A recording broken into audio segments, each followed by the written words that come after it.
Hello students, good morning. अपन छठा chapter पढ़ रहे थे फसलोत्पादन। उसके अंदर अपन धान वाली क्रॉप पढ़ रहे थे। कौन सी क्रॉप पढ़ रहे थे बेटा? धान वाली क्रॉप पढ़ रहे थे। उसका अपन ने वैज्ञानिक नाम पढ़ लिया था, कुल पढ़ लिया था, उसका महत्व पढ़ लिया था, मृदा पढ़ ली थी, खेत की तैयारी पढ़ ली थी, जुताई की विधियां वगैरह जो भी है उन सभी के बारे में पढ़ लिया था। आज पढ़ेंगे बेटा वो अपन खाद एवं उर्वरक।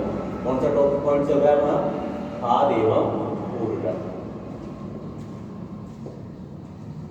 यानी धान की अच्छी पैदावार लेने के लिए क्या करेंगे? यानी धान की अच्छी पैदावार लेने के लिए 80 से 120 किलोग्राम नाइट्रोजन, 40 से 60 किलोग्राम फास्फोरस तथा 30 से 40 ग्राम में वो पोटास प्रति हेक्टेयर की दर से हमें देना चाहिए। लिखो इसमें, धान की अच्छी पैदावार लेने के लिए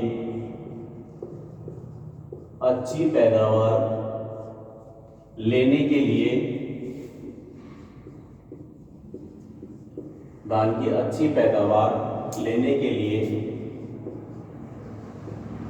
80 से 120 किलोग्राम नाइट्रोजन तथा 40 से 60 किलोग्राम पोटास व 30 से 40 किलोग्राम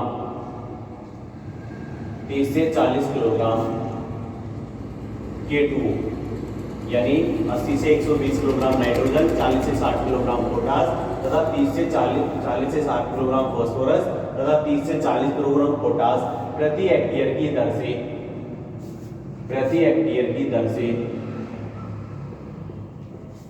देना चाहिए।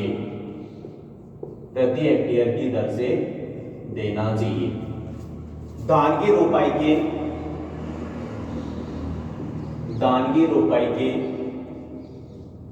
7 से 10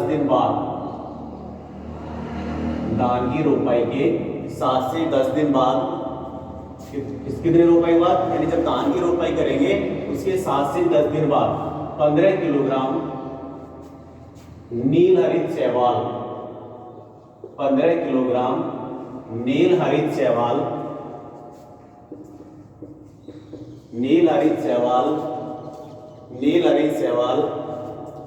प्रति हेक्टेयर की दर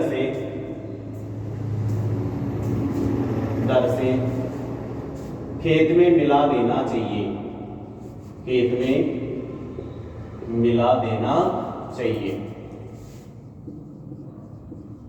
प्रति हेक्टेयर की दर से खेत में मिला देना चाहिए। यानी जैसे अपन बुआई करेंगे उसके क्या करेंगे? 15 दिन बाद यानी 7 से 10 दिन बाद क्या डालेंगे? नील हरित शैवाल डाल देंगे। क्या? प्रति हेक्टेयर की दर से। नील हरित शैवाल से क्या होता है? मृदा के अंदर नाइट्रोजन की मात्रा बढ़ जाती है। और जस्ते की पूर्ति के लिए, यानी धान में यदि जिंक की कमी हो जाती है तो कौन सा रोग हो जाता है बेटा? खैरा रोग हो जाता है। लिखो, धान में जस्ते की कमी के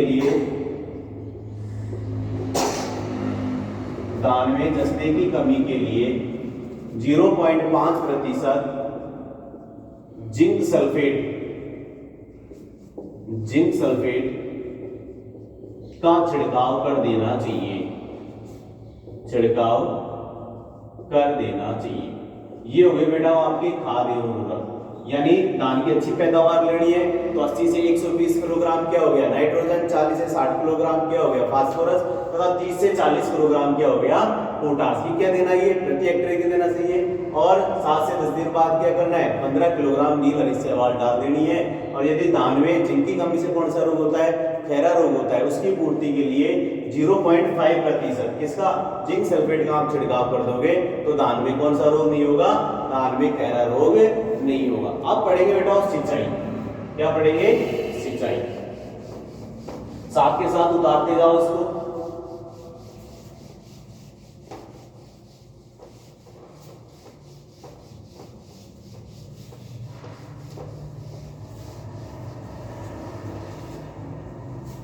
हेडिंग डाल लो अब, सिंचाई। सिंचाई। अब सिंचाई क्या करेंगे कि अलग अलग तरीके से होती है। लिखो, धान की कुल आवश्यकता का, धान की कुल आवश्यकता का 40% धान की, यानी जो टोटल पानी अपन देंगे उसका 40%, यानी धान की कितने प्रतिशत, कुल जो पानी देंगे उसकी कुल आवश्यकता कितना प्रतिशत, 40%। पौधों को स्थापित होने से, पौधों के स्थापित होने से कल्ले फूटने तक, कल्ले फूटने तक, यानी कहने का मतलब यही है कि बेटा 40% जो पानी है वो धान अपन लगाएंगे उसमें कल्ले फूटने तक कितने प्रतिशत पानी का उपयोग हो जाता है, 40% पानी का उपयोग हो जाता है। तथा 50% तथा 50%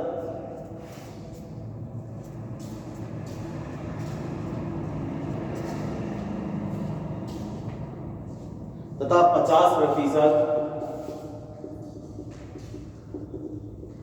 दाने भरने तक और 10% जल, यानी 50% जल कब देना चाहिए, जब अब हमारे दाने बन जाए ना तब, और जो 10% जल है वो कब देने चाहिए, यानी पककर तैयार होने में लगता है। 10% जल फसल को पककर तैयार होने में लगता है, तैयार होने में लगता है। ये क्या हो गया, सिंचाई हो गई। यानी कहने का मतलब 40% जल पौधे स्थापित होने से कल्ले फूटने तक, 50% दाने बढ़ने तक, और 10% जल है वो फसल के पककर तैयार होने में जो समय लगता है उसके अंदर यह उपयोग किया जाता है। अब सिंचाई के बाद में पढ़ेंगे बेटाओ निराई गुड़ाई। क्या पढ़ेंगे, निराई गुड़ाई। हेडिंग डालो निराई गुड़ाई, निराई गुड़ाई, यानी हम धान की निराई गुड़ाई करेंगे। इसमें लिखो, घास फूल के खरपतवारों की रोकथाम के लिए, घास फूल के खरपतवारों की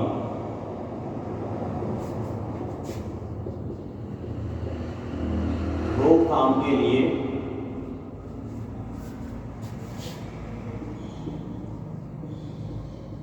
यानी जो घास फूल के खरपतवार है उनकी रोकथाम के लिए बुआई के 2-3 के दिन के अंदर, यानी बुआई के 2-3 दिन के अंदर, इसके अंदर यानी जब बुआई करेंगे उसके 2-3 दिन के अंदर, 2-3 दिन के अंदर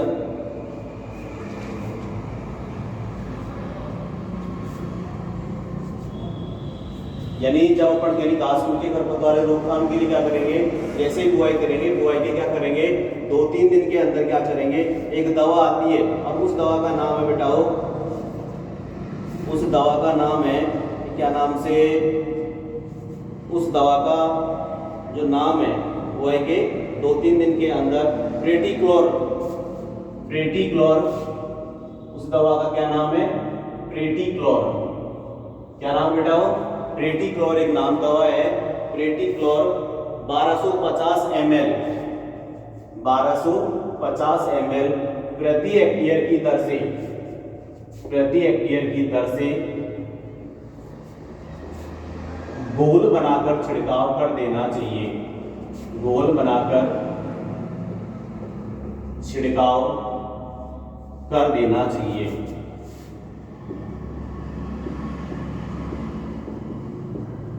घोल बनाकर छिड़काव कर देना चाहिए।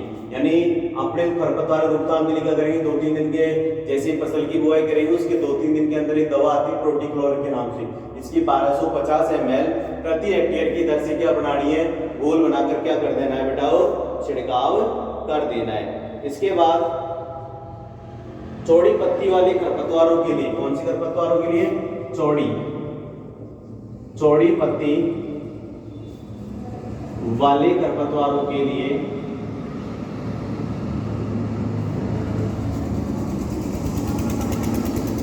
चौड़ी पत्ती वाले खरपतवारों के लिए, यानी चौड़ी पत्ती वाले खरपतवारों के लिए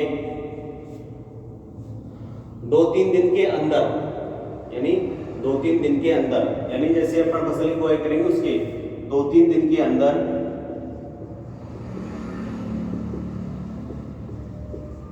2-3 दिन के अंदर क्या एक दवा आती है, और उस दवा का नाम क्या है? कि क्या नाम से उस दवा का नाम? पायरोजोसल्फ्यूरान।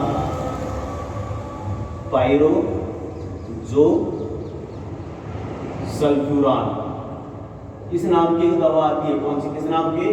पायरोजोसल्फ्यूरान नाम की एक दवा आती है। इस दवा का हमें क्या कर देना है? 200 ग्राम। कितनी ग्राम? 200 ग्राम 20 से 25 दिन के अंदर 200 ग्राम दवा का घोल बनाकर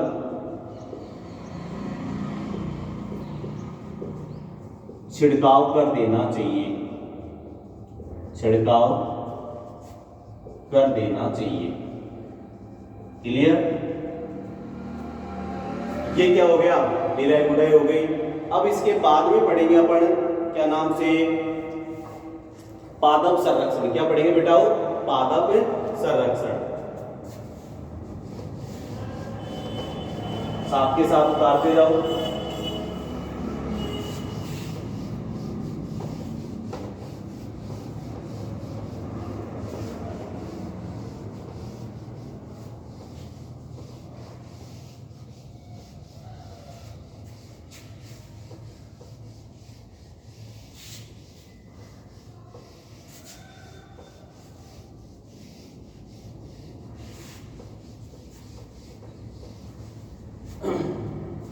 पादप संरक्षण में पहले कीटों की रोकथाम। हेडिंग डाल लो, पादप संरक्षण। पादप संरक्षण में पहला डालो कीटों की रोकथाम। पहले डालो कीटों की रोकथाम।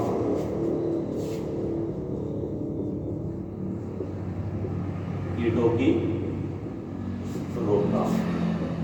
अब तो धान के अंदर है, कौन कौन से रोग लगते हैं? जैसे मैं बात करूं धान के अंदर, धान में तना छेदक है, धान का फुदका है, यानी धान का तना छेदक और धान का फुदका। पहला डाल लो बेटा, धान में तना छेदक और धान के फुदका। पहला कीट डाल लो, धान में तना छेदक व फुदका। ये दो कीट लगते हैं। कौन कौन से?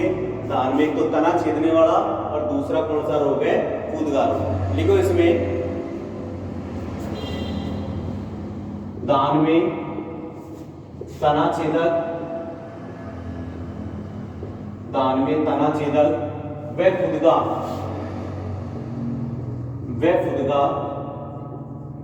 कीट के नियंत्रण के लिए,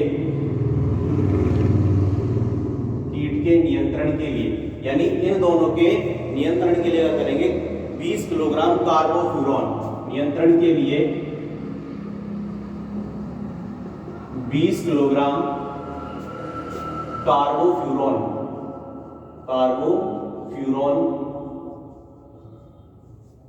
प्रति हेक्टेयर की दर से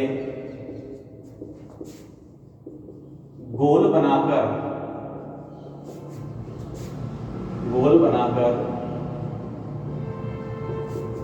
छिड़काव कर देना चाहिए। प्रति हेक्टेयर की दर से घोल बनाकर क्या कर देना चाहिए? छिड़काव कर देना चाहिए। कौन कौन से कीट के लिए? एक तो तना छेदक के लिए और एक फुदका के लिए। कौन से दवा का छिड़काव करना है? कार्बोफ्यूरॉन का 20 किलोग्राम प्रति हेक्टेयर की दर से इसका क्या करना है? घोल बनाकर छिड़काव कर देना चाहिए। अब दूसरा कीट लिखो, थ्रिप्स व गंदी बग। गंदी बग। कौन कौन से कीट हैं? थ्रिप्स व गंदी बग। लिखो, इन कीटों की रोकथाम के लिए, इन कीटों की रोकथाम के लिए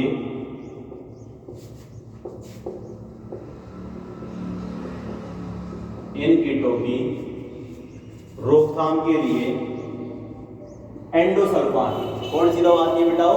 एंडोसल्फान 35 EC, एंडोसल्फान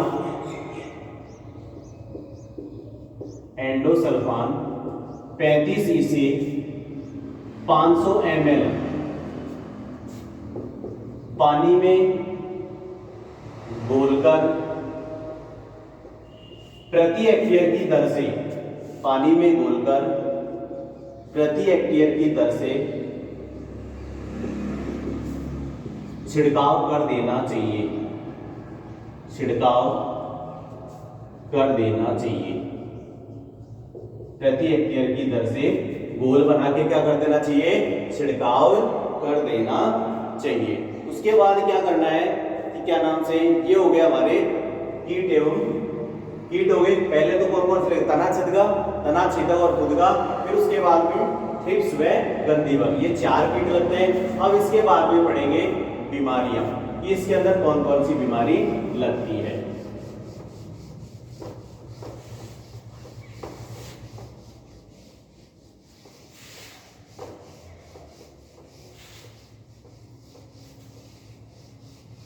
यानी धान के अंदर 4 कीट हो गए, तना छेदक हो गया, खुदका हो गया, थ्रिप्स हो गया और गंदी बग हो गया। अब पढ़ेंगे अपन बीमारियों की रोकथाम, बीमारियों की रोकथाम कि इसके अंदर कौन कौन सी बीमारियां लगती हैं और क्या होता है। पहले बीमारी लगेंगी इसके अंदर है जीवाणु अंगमारी रोग। पहला कौन सा रोग है बेटाओ? जीवाणु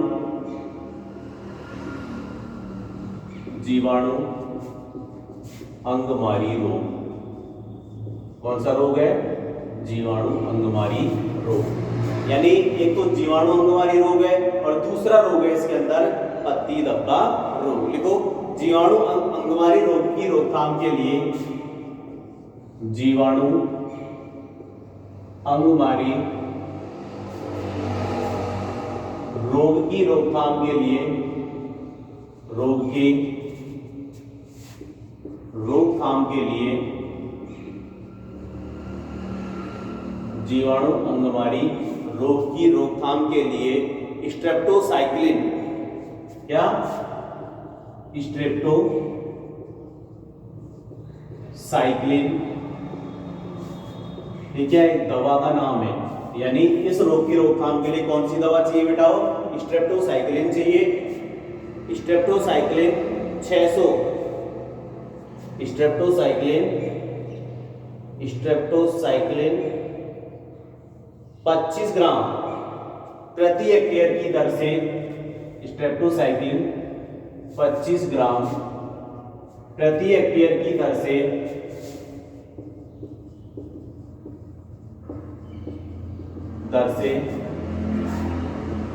घोल बनाकर छिड़काव कर देना चाहिए, छिड़काव कर देना चाहिए। कौन सी दवा का? यानी स्ट्रेप्टोसाइक्लिन नामक दवा आती है, इसका 25 ग्राम प्रति हेक्टेयर की दर से क्या बनाना है? घोल बनाना है और उसका क्या करना है बेटाओ? छिड़काव कर देना है। अब उसके बाद पत्ती धब्बा रोग। कौन सा रोग? पत्ती धब्बा रोग। कौन सा रोग है? पत्ती धब्बा रोग। लिखो, इस रोग की रोकथाम के लिए, इस रोग की रोकथाम के लिए मैनकोजेब, कौन सी दवा बेटाओ? मैनकोजेब दवा आती है। मैनकोजेब, कौन सी? मैनकोजेब 1 से 1.25 किलोग्राम, मैनकोजेब 1 से 1.25 किलोग्राम प्रति हेक्टेयर की दर से, प्रति हेक्टेयर की दर से घोल बनाकर, प्रति हेक्टेयर की दर से घोल बनाकर छिड़काव कर देना चाहिए, घोल बनाकर छिड़काव कर देना चाहिए। ये हो गई इसकी बीमारियां, इसकी धान वाली फसल के। यानी धान के अंदर कौन कौन सी बीमारी लगती है? एक तो जीवाणु अंगमारी रोग लगता है, और दूसरा कौन सा रोग लगता है बेटाओ? पत्ती धब्बा रोग लगता है। जीवाणु अंगमारी के लिए कौन सा चाहिए? स्ट्रेप्टोसाइक्लिन चाहिए, और पत्ती धब्बा रोग फसल के लिए क्या चाहिए? मैनकोजेब चाहिए, जो 100 किलोग्राम इसके अंदर चाहिए। अब पढ़ेंगे अपन कटाई एवं मंडाई। क्या पढ़ेंगे? कटाई एवं मंडाई।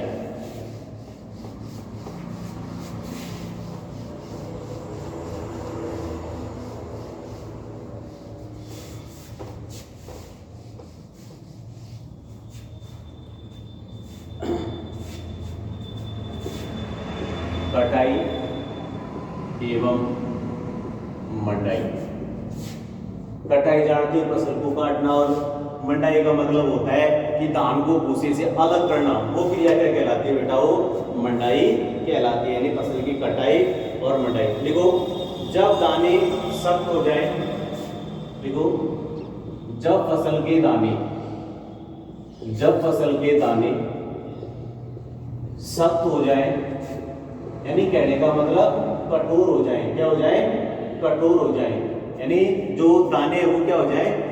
कठोर हो जाए। दाने जब दाने सख्त हो जाए तब धान की कटाई कर लेनी चाहिए। तब धान की फसल की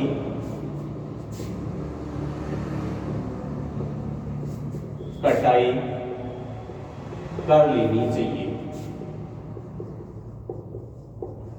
धान की फसल की क्या कर लेनी चाहिए? कटाई कर लेनी चाहिए। उसके बाद क्या करेंगे? यानी कटाई के ठीक प्रकार से करने के खेत में 10 से 15 दिन, यानी जब अपन कटाई करेंगे उससे क्या करेंगे? इसमें लिखो, फसल की कटाई के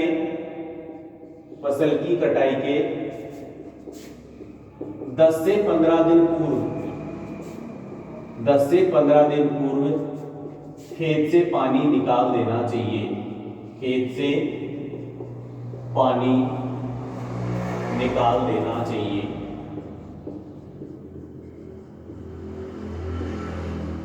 खेत से पानी निकाल देना चाहिए, यानी जब अपन फसल की कटाई करें उससे 10 से 15 दिन पूर्व क्या करेंगे? खेत के अंदर जो पानी भरा है उसको क्या कर देना चाहिए बेटाओ? निकाल देना चाहिए। धान की कटाई, धान में चावल और छिलके का अनुपात 2:1 होता है। क्या होता है बेटा? 2:1 होता है। फसल की कटाई शक्ति चालित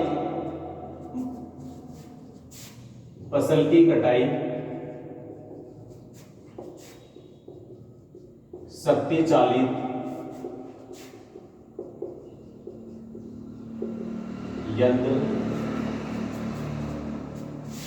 से करनी चाहिए।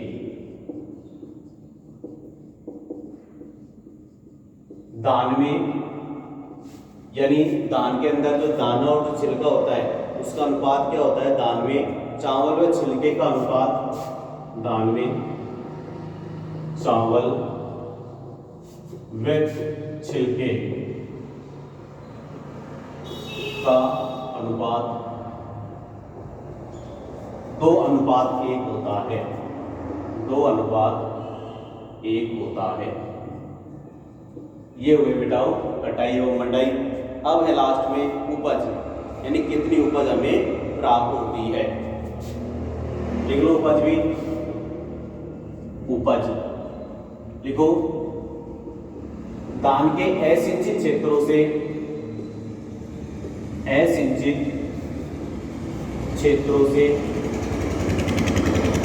यानी कहने का मतलब जिनमें सिंचाई नहीं की, जहां असिंचित क्षेत्र होते हैं उनसे 35 से 45 क्विंटल, असिंचित क्षेत्रों से 35 से 45 क्विंटल, तथा